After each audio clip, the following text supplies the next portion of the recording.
Languid branches above, cool air below, a path in the forest, so much to know. Ageless trees growing to the sky, you can speak to the dimness and the birds reply. You can speak to the dimness and the birds reply.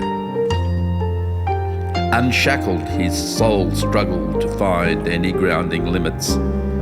His mind became filled with malevolent visions and wandering spirits, trying to find a way amidst the grimness, living beyond the fringes, existing in the dimness, like an unstable visitor, an uncommitted pawn.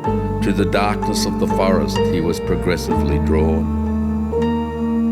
The cold, the damp, the itchy skin, he slept on its verges and explored what grew within.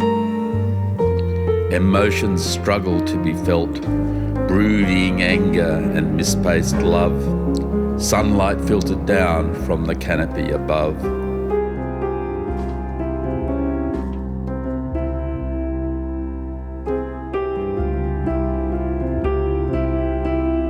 Through dangling branches and across uneven ground, he entered this place of subdued light and softened sound. Like an ethereal magnet, the forest drew him in. What are the clues? How far does one go? Where to begin? At times the leaves were quiet and still.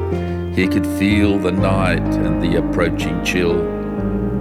Inside he felt the raging hate and his body seethed. In those dark hours, the forest breathed.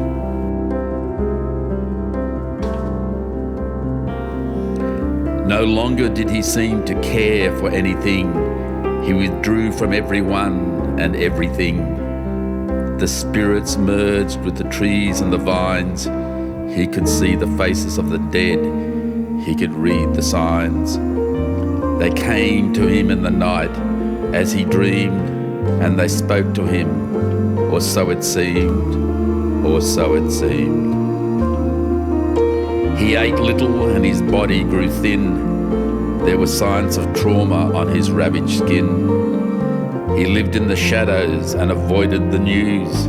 Holes appeared in his well-worn shoes.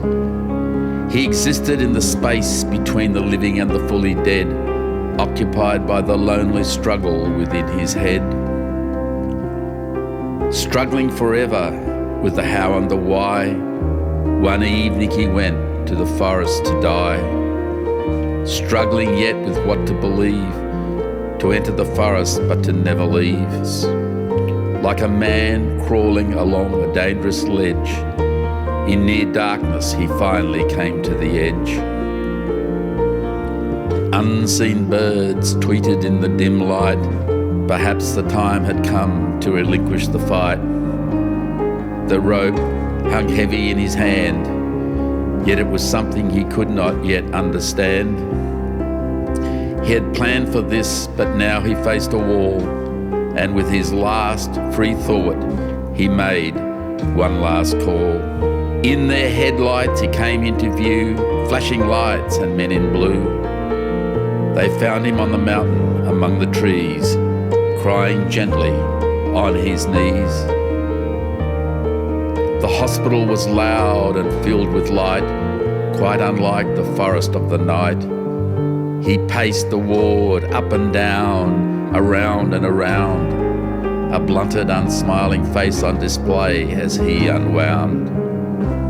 And there appeared the same burning rage and brooding, unsmiling state, hard to engage the anger and the hate. Awake all night and asleep all day, so much to think about, but little to say. He would hardly ever smile and would barely laugh. Injections, appointments, and ever-changing staff.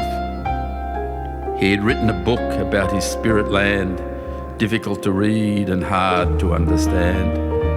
where to fit in, how to belong.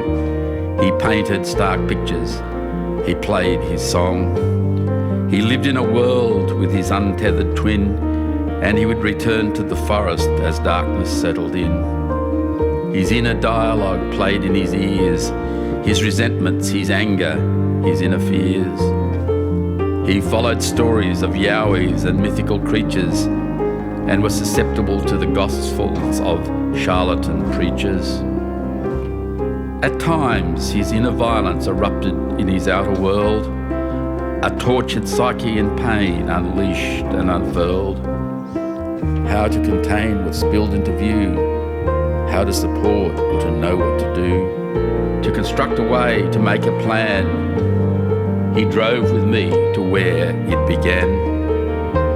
Something within me too began to be unfurled as we entered his forest and walked in his world. Amidst the vines, the lichen and the ferns, I loosened the grips of earthly concerns. Something began to change in his face as again and again we returned to this place. No longer so angry, so withdrawn or so hostile, he softened, he talked, and on occasions would smile. It came to me slowly and in degrees, walking again and again amidst the buttress supports of eternal trees.